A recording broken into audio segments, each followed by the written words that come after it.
Now, on 105.9 FM and streaming worldwide on the WMAL app. O'Connor and Company. It is 6:07 now. Good morning. Good Monday morning. Good Monday after the Super Bowl morning. There was a football game. It started right around the fourth quarter. I don't know. I mean, congratulations to the Seattle Seahawks, I suppose. It feels like a one-off year, doesn't it? I don't know.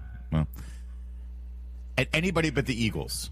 And the Seattle Seahawks are, in fact, anybody but the Eagles. Coming up at 6:35, Jacob Alderman, Prince William County Republican Committee will be joining us.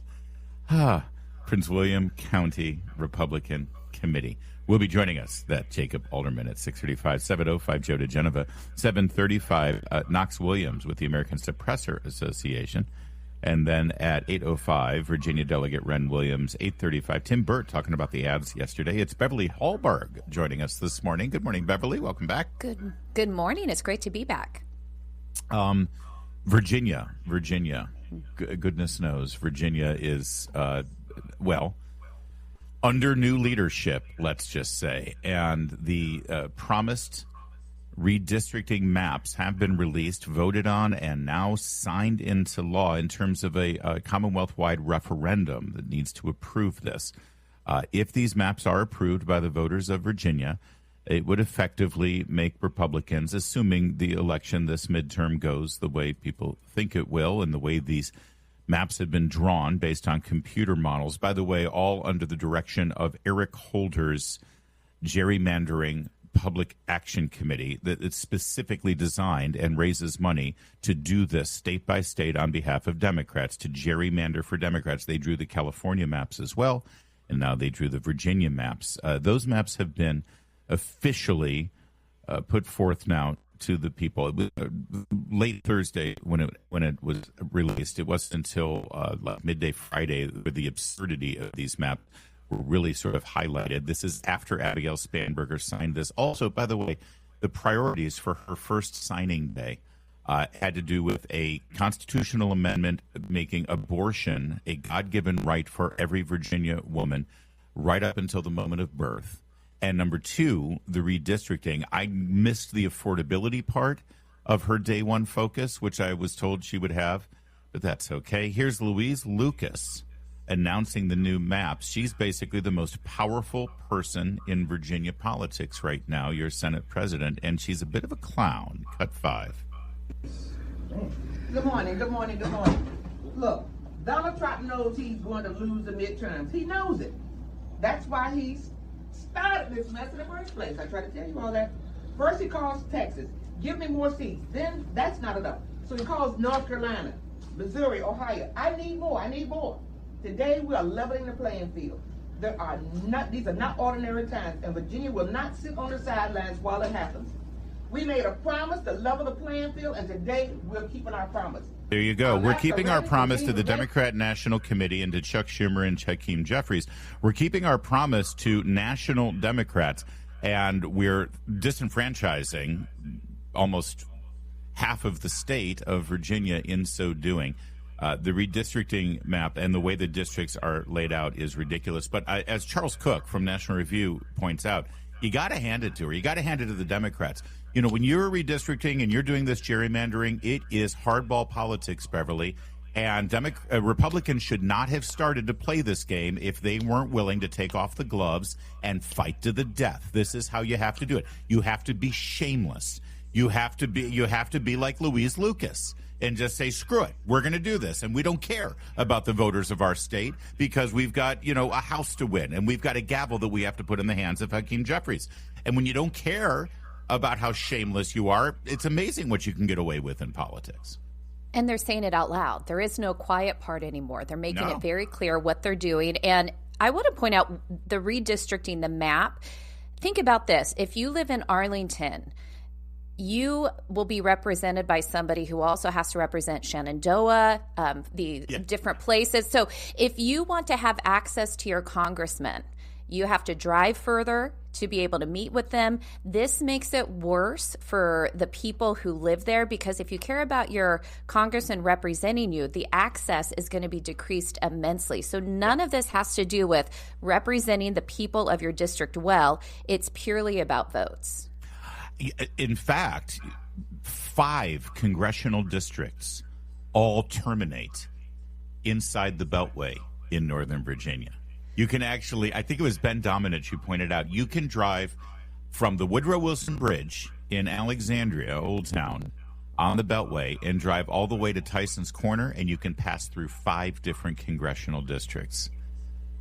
It's so brazen. It's so obvious what has been done here in disenfranchise. And again, it has disenfranchised Republicans from getting any modicum of representation in the House of Representatives. It's also, frankly, as you point out, screwing Virginia Democrats who now have to travel God knows how many miles to get to their congressional representative's office. And yes, they're all Virginians, but somebody in Shenandoah is not necessarily of the same political or social or cultural mindset of somebody who lives in Arlington. That's just the fact. That's the whole reason why we have these districts drawn the way we do. Very, very different populations for sure. And one of the reasons why this issue is such a difficult one, even beyond the dirty business of gerrymandering, is that it's hard to understand, or it's not on the top of mind of people. So even getting people out to vote to prevent this, it is hard to get the voters out there because it is a confusing topic. It doesn't deal with affordability. It doesn't deal with the day-to-day economics. And so it's easier to push through. And yeah, Republicans and Democrats have done it both, but frankly, Democrats are much more ruthless with it, and so they're going to win. Virginia law right now, by the way, addresses this. There were 2 provisions that was passed in 2020, by the way. Number 1, every congressional and state legislative district shall be constituted so as to adhere to the following criteria. And it's got all these criteria, and one of them is that a map of districts shall not, when considered on a statewide basis, unduly favor or disfavor any political party. These were obviously drawn to favor a political party. They're saying it out loud that they were drawing him to favor a political party. How did they get around that?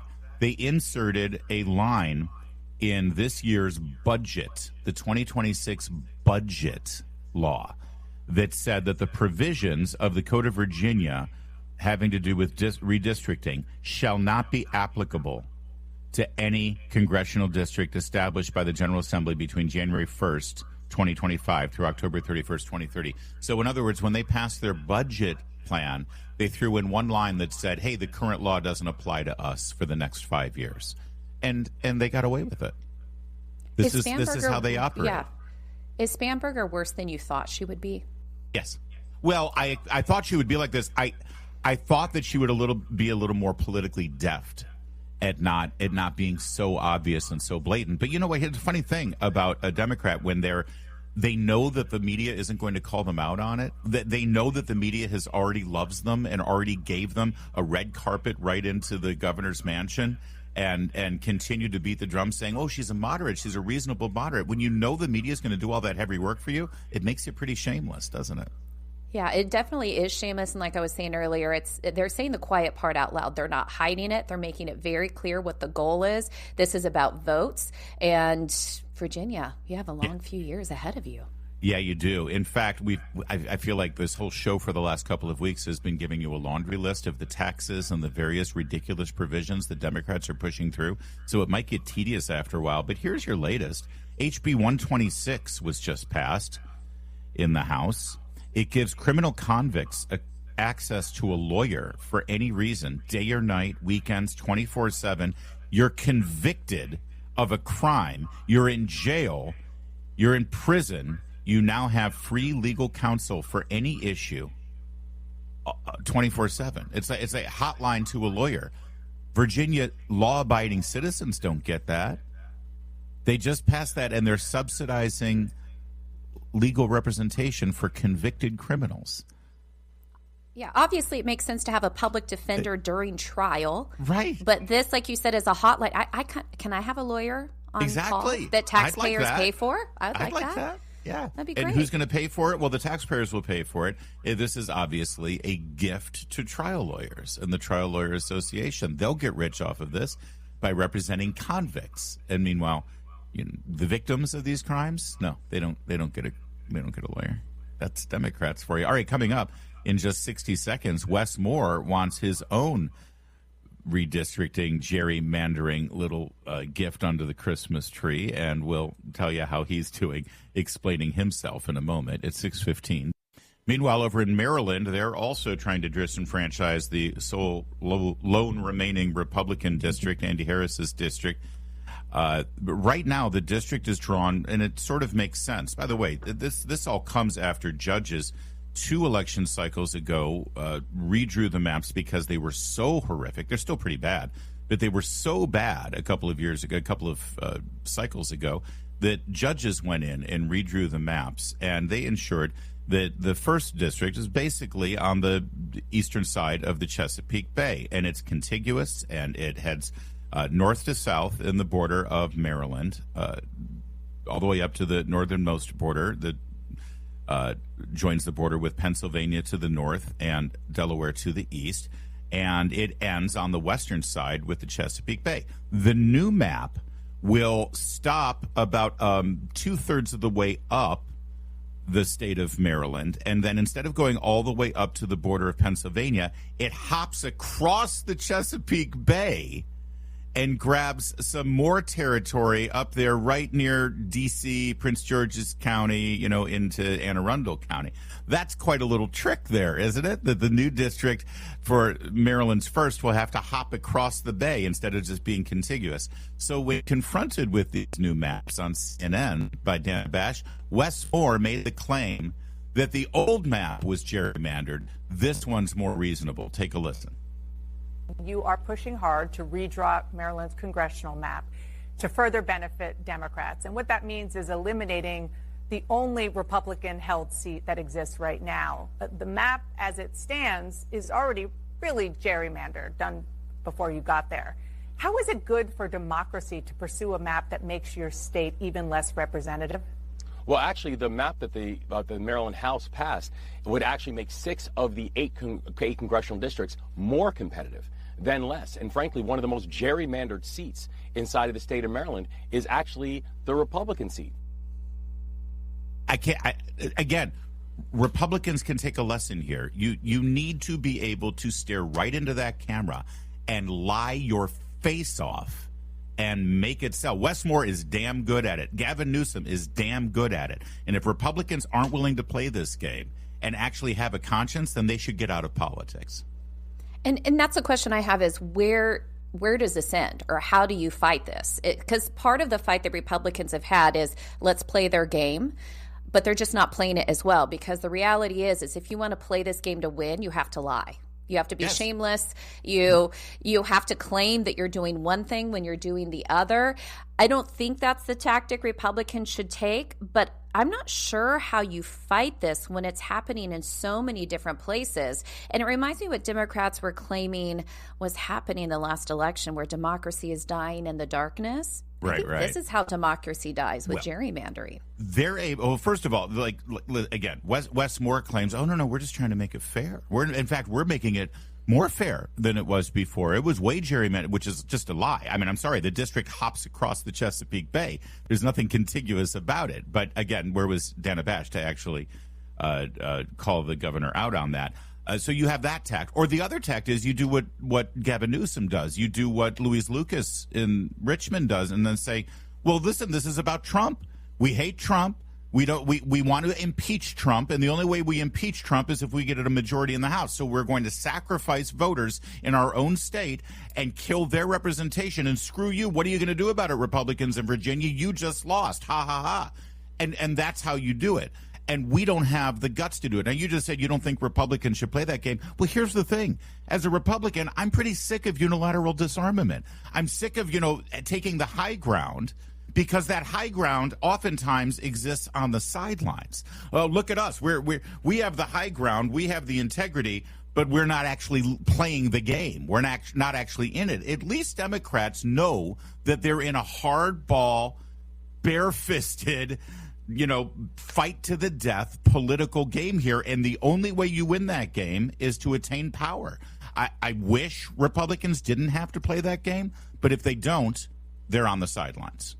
And here's what I've wondered, too, is when it comes to voters, people who live in these districts, what do they think the laws are around how districts are created and how it's determined what those lines are, what the maps are, how many people are represented? I don't think Americans have a clear understanding of state to state. What is that like? And I think part of this is an education for voters. That's one angle that Republicans could take, which is make a huge campaign against this. Let's talk about it. Like you were just saying, it doesn't make sense that this map was redrawn, so you have to cross the Chesapeake.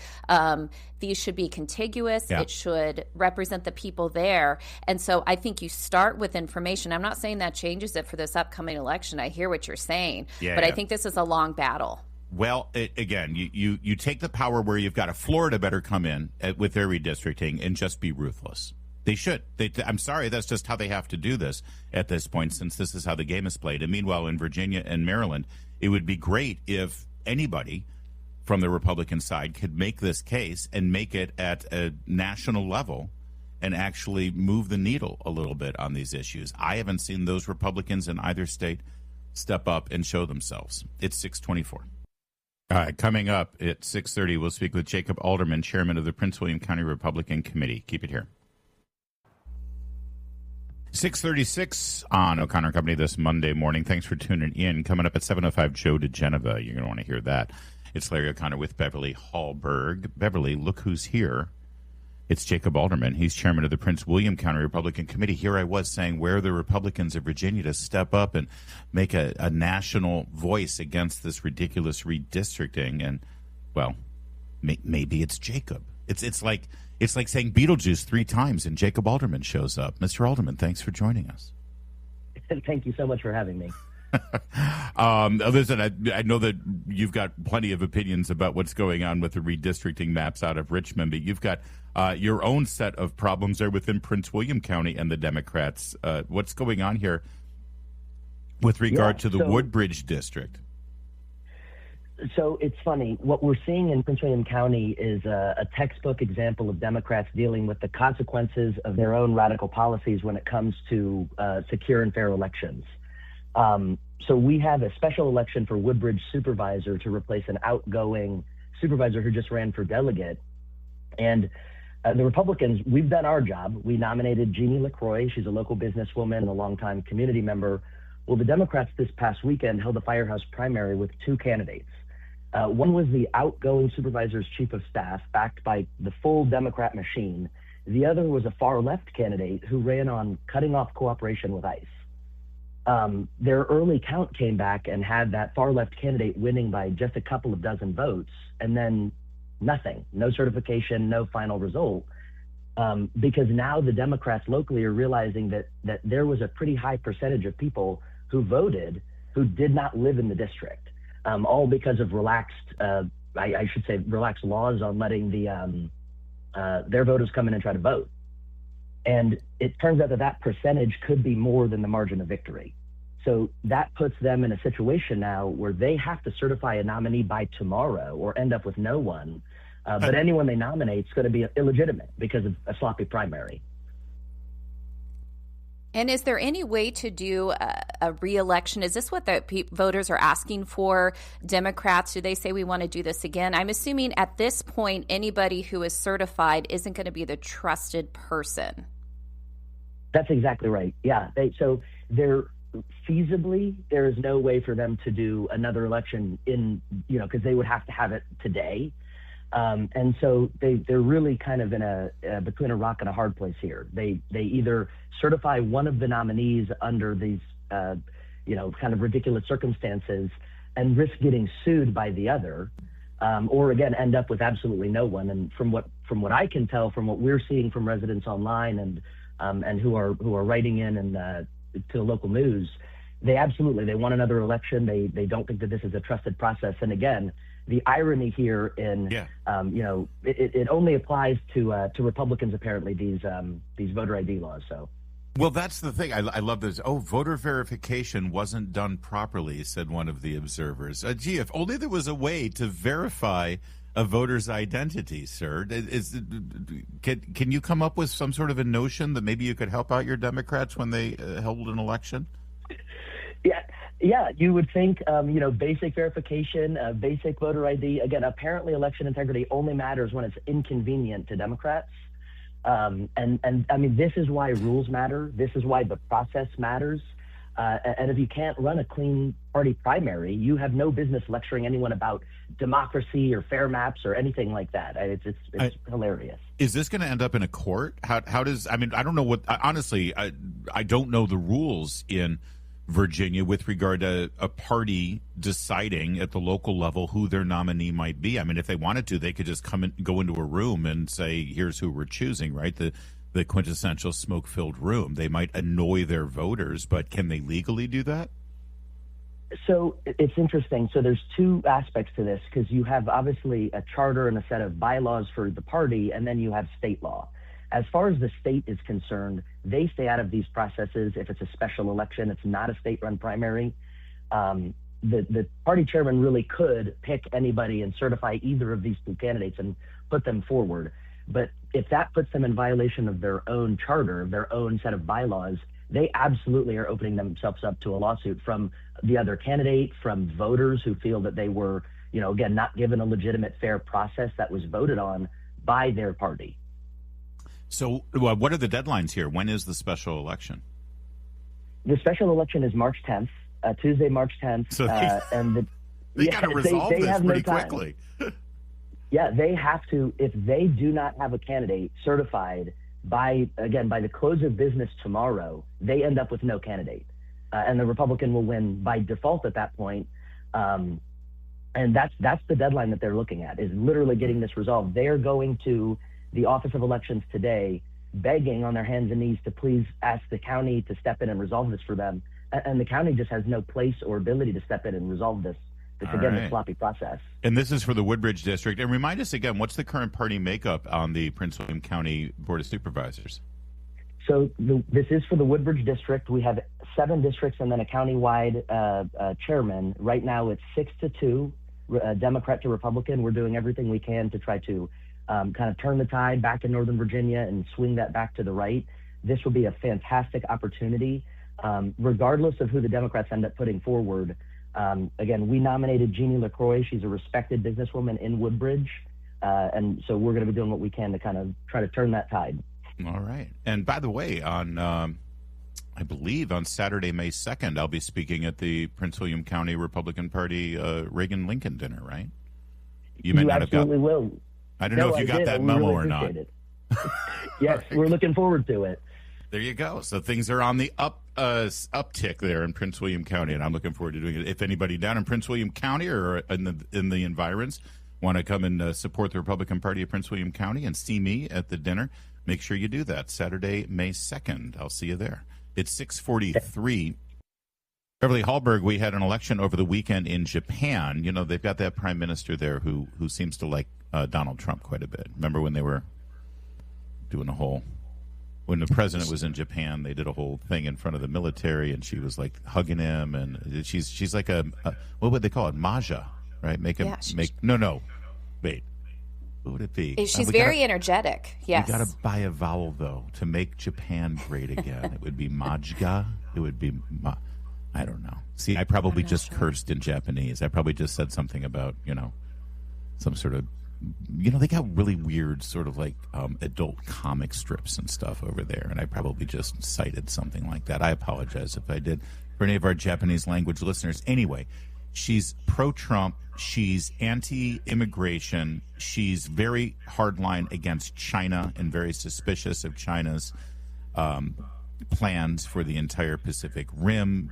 She wants to build up Japan's military. And I know people who are, concerned about World War II, flexing of Japan military muscle, unlike the emperor and the whole scene back then. They're not fascist. They're pretty pro-American, and we should be okay. Anyway, the bottom line is they had their elections, and her party won overwhelmingly, like ridiculously overwhelming.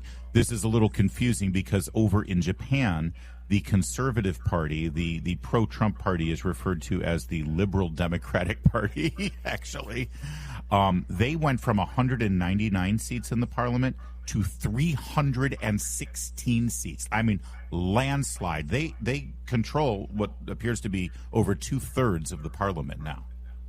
And I really would like to see the breakdown of why people voted for her as far as this goes. Was it more about immigration, or was this more about China? Is that an equal split? Because, of course, we've seen European countries, there's been more of an anti-immigration posture by quite a few countries in Europe. So is that the main thing with Japan in this election? Or is this the whole region gearing up for China and their incursion that just continues in the whole region? So I'm looking forward to the exit polls on this. It could be a little bit of both, too. She also ran, and her party ran on a platform of preserving Japanese culture and not letting it get watered down in sort of the globalist vision that many people have. That's not just an American or European thing, and Japanese overwhelmingly supported her party. By the way, you know that she's good. Look at how Sky News? Yeah, Sky News, who I thought was like sort of, isn't that a Rupert Murdoch publication, Sky News? This is how they described her. Japan's ultra-conservative prime minister is set to seize more power. That kind of charged language in publications always is an indication of the editorial perspective of the people involved. How's it ultra-conservative? She's conservative. She just why does one have to be ultra-conservative? She wants national security, basic things. But I do find her communication style just so interesting because it's so energetic. And when you think of the Japanese culture, it's usually prim, proper, respectful, honorable. And she's straight up MAGA. She lets it rip. She is. And she's very joyful, too. Always smiling, always happy, which is something that American politicians should. I have to say, I say it about Mamdani all the time. I think his ideology is evil. I think that he's an incompetent, but his public face is something that American politicians should do more of. Smiling and being happy and positive and energetic is actually a good thing. Meanwhile, this woman, this prime minister, is incredibly pro-American. Sene Takaichi, by the way, is her name, and they just announced last month that they're donating 250 new cherry trees to the tidal basin. They're redoing a lot of cherry trees are getting ripped up because of the renovations over by the Jefferson Memorial. So we're getting 250 new cherry trees for the Cherry Blossom Festival. See? And I'm assuming the 250 is that to celebrate America's birthday as well. I love it. Gotta love it. Listen, we need all the allies we can get over there to line up with us against China, because that's the real conflict coming down the pipe. It's 6:53.